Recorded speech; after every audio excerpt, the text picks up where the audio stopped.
Coucou les magiciens, coucou les magiciennes. Alors aujourd'hui, je vous fais un podcast parce que ces derniers temps, on m'a souvent donné comme impulsion de faire des podcasts, de partager ce que je connais, ce que j'ai appris.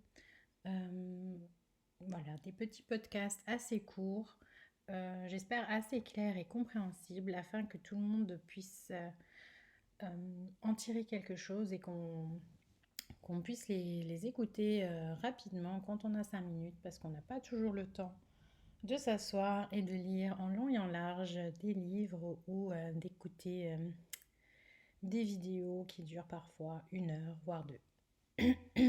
Alors, je me lance. Donc, j'ai décidé pour ce premier podcast de vous parler des chakras. C'est un sujet qui est, on va dire, un sujet assez à la mode. Et en même temps, on entend un peu tout et n'importe quoi sur les chakras. Je vais essayer de vous résumer un chakra après l'autre, leurs propriétés, leurs fonctions, comment on peut reconnaître quand notre chakra est affaibli.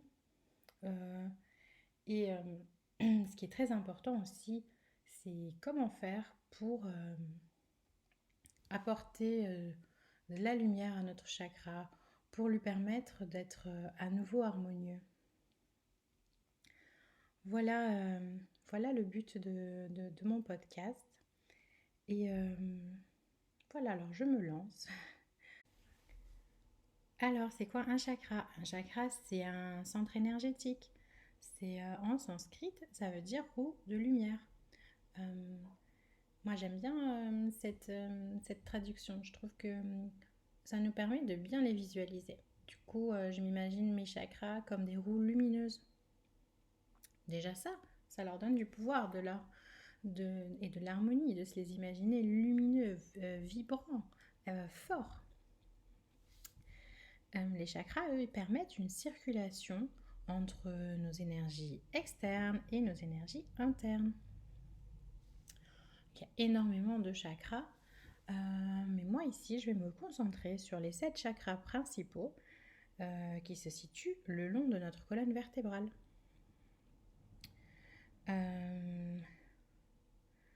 Voilà. Alors, si vous êtes prêts, on peut commencer par le chakra numéro 1. Et on commence par le bas. Le chakra numéro 1, c'est le chakra racine.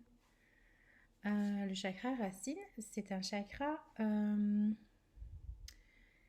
qui est situé au niveau du périnée. On associe souvent la phrase « je suis » au chakra racine. Il y a un code d'activation des chakras, c'est-à-dire que vous prenez chaque chakra, chacun des 7 chakras, et en répétant le code que je vais vous donner pour chaque chakra, vous pouvez les activer. C'est-à-dire que vous leur donnez de la force, vous les mettez en avant, vous leur rappelez qu'ils sont là et qu'ils doivent faire leur boulot. Vous leur demandez d'être encore plus lumineux. Alors le code pour le chakra racine, c'est El-Zoji. Alors il faut le répéter 3 fois pour que le code s'active. El-Zoji, El-Zoji, El-Zoji.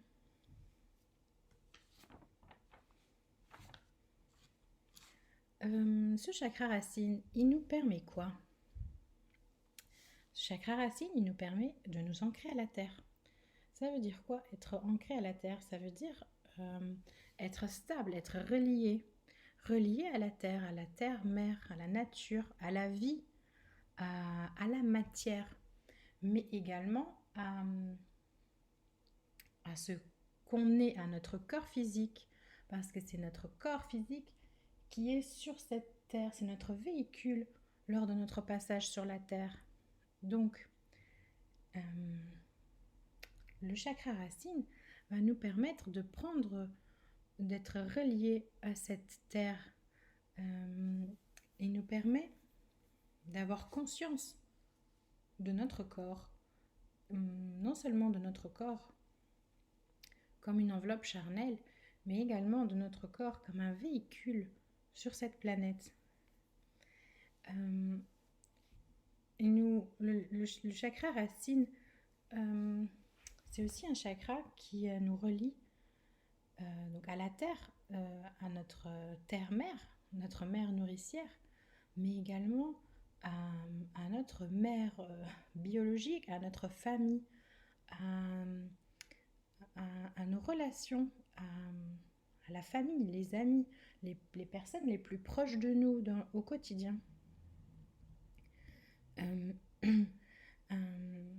le chakra, le chakra racine équilibré nous permet d'entretenir des liens sociaux et familiaux et professionnels solides. Euh, et puis finalement, euh,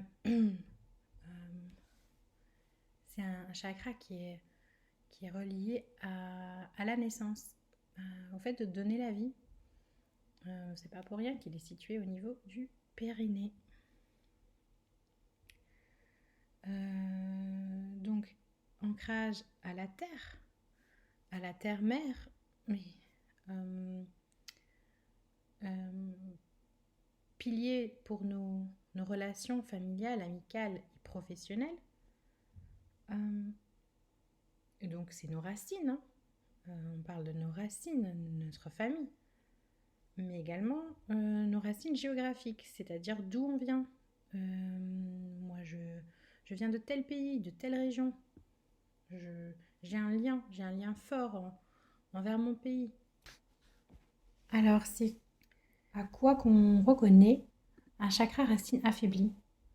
Un chakra racine affaibli, on peut le reconnaître déjà par rapport à notre relation au corps. C'est-à-dire, euh, si je me sens pas à l'aise dans mon corps, si j'accepte pas mon corps comme il est, si, ouais, si j'ai l'impression de devoir me trimballer un corps qui est pas le mien, je me sens vraiment pas à l'aise dedans. Si, ouais, je suis épuisée, je suis fatiguée et j'arrive pas à me motiver pour bouger. Je dis pas qu'il faut faire du sport de haut niveau, mais si par exemple aller acheter une baguette au coin de la rue, ça vous épuise déjà avant même d'y être allé, peut-être faut se questionner par rapport à votre chakra racine. C'est des personnes ouais, qui sont fatiguées de la vie, fatiguées, ouais, achevées, épuisées. Il leur manque la motivation. C'est des personnes qui ont aussi très peu confiance en la vie, en l'avenir. Elles ont tendance à voir les choses un peu noires. Elles sont pas très très optimistes. Euh, on, on reconnaît que notre chakra racine est affaibli, voire même bloqué, quand un rien nous perturbe. Quand on sent le sol chavirer sous nos pieds à la moindre contrariété, à la moindre nouveauté, au moindre changement de programme. Quand les difficultés nous abattent, oui, c'est possible que notre chakra racine ait subi des dommages. Donc voilà, vous pouvez, en essayant de vous observer au quotidien, de conscientiser votre relation à votre corps, euh, votre relation à vous-même, votre, comment dire, votre croyance à la vie, votre connexion à la terre et à l'avenir. Si vous remarquez les petites choses que je vous ai citées avant, c'est probablement que votre chakra racine est affaibli. Et donc, on peut regarder ensemble ce qu'on peut faire pour essayer d'apporter de l'harmonie à ce chakra. Alors, il y a des petites choses qu'on peut faire au quotidien. Et bien sûr, on peut aussi faire un soin énergétique. pour apporter une harmonie au chakra racine. Mais déjà, nous-mêmes, au quotidien, on peut travailler sur soi. Parce que c'est bien beau de faire des soins énergétiques, mais si on ne travaille pas par derrière, eh ben, notre chakra racine, il se rebloque direct. On sort du rendez-vous chez l'énergéticien, on se sent bien, et paf, à peine, euh, à peine arrivé à la maison, je sais pas, on passe devant un miroir et on se dit, oh mon Dieu, quelle mine, quelle mauvaise mine que t'as, t'es horrible, ah, et puis tes cheveux, ah, et puis tes cuisses. Voilà, paf, on donne des petits coups à notre chakra racine. Donc, ce qui est bien, c'est aussi d'avoir des outils pour travailler soi-même et essayer de conscientiser, de prendre en considération euh, que nos actes et nos pensées du quotidien ont des incidences sur nos chakras. Alors, qu'est-ce qu'on peut faire tout d'abord? Première chose, on peut essayer de faire du sport. En tout cas, on peut essayer de bouger. Comme je vous ai dit tout à l'heure, faut pas faire des marathons, faut pas s'inscrire à la salle de fitness et espérer devenir musclore. Non. Si vous prenez le temps d'aller tous les jours, ou allez, au moins tous les jours, ça serait vraiment bien, marcher dehors, marcher dans la nature. Ça a double effet. Non seulement on bouge, mais en plus on est dans la nature. Et ça nous permet de nous relier à la nature, à la terre. Donc rien de mieux que de bien s'habiller par ces temps de pluie et de marcher ne serait-ce que 30 minutes dans un petit coin de nature.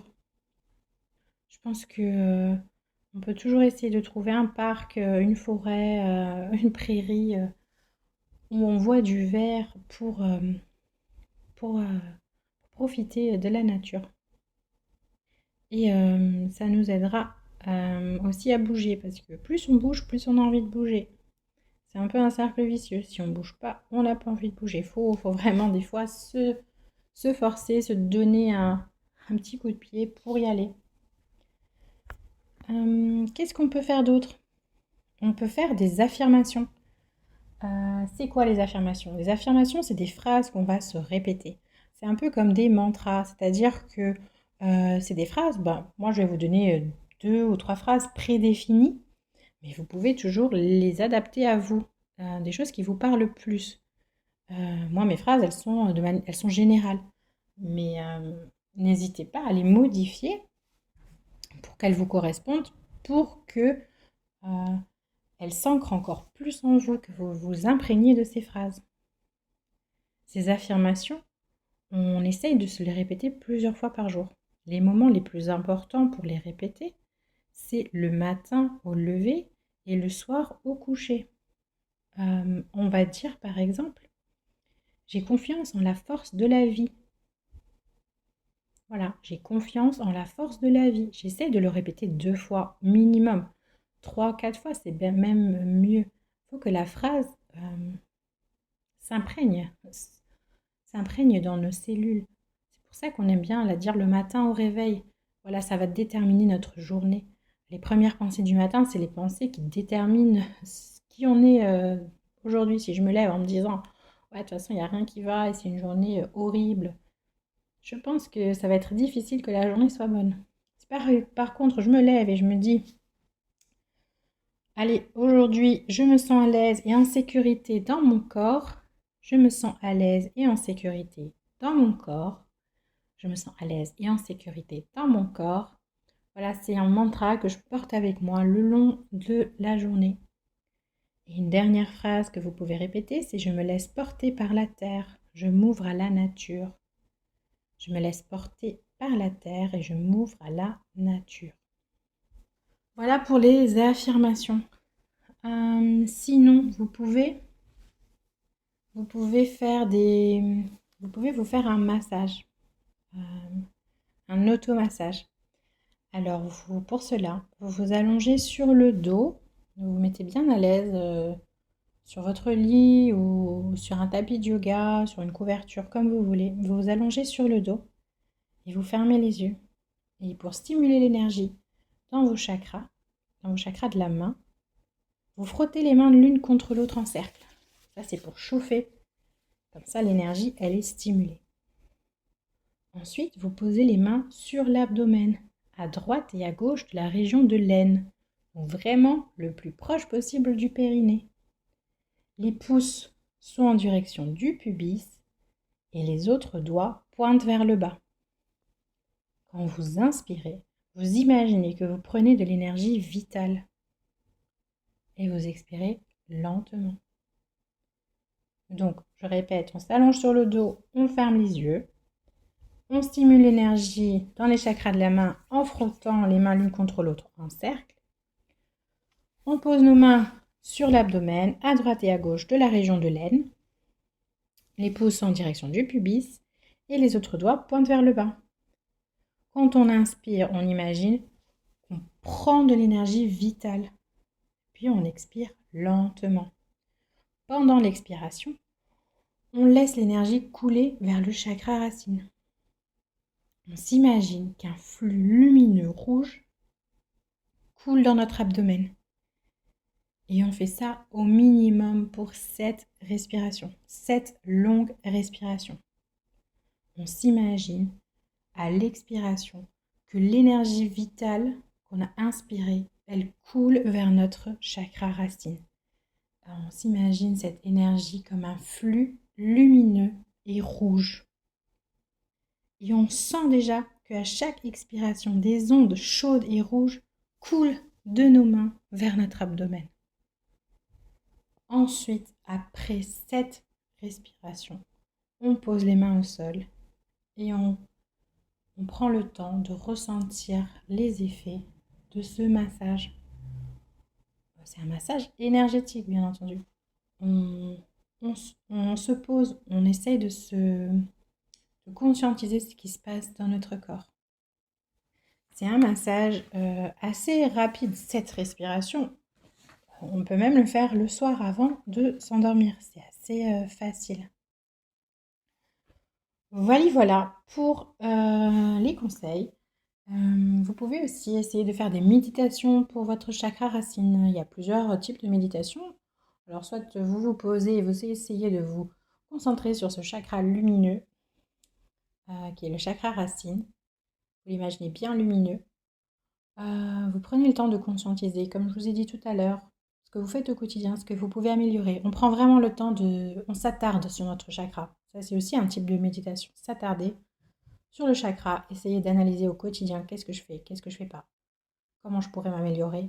Et ensuite, je me focalise sur mon chakra.